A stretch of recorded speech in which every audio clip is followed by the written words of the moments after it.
Today I am going to show you a 3D printed model of a duplex project, and this is a miniature scaled model, and as you can see, this is the ground floor, and the whole floor plan is fully incorporated previously in the model.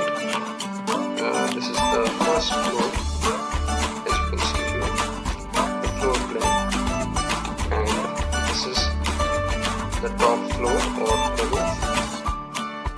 So how it's going to be assembled or fixed, you will see here. So it's just a fixing mechanism,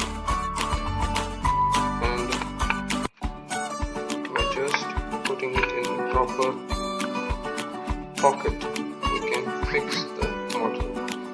And similarly, the top floor, you can just put it in this pocket and it will be fixed, and the whole model is ready to be shown to the clients for better understanding, better perspective, and for advertisement.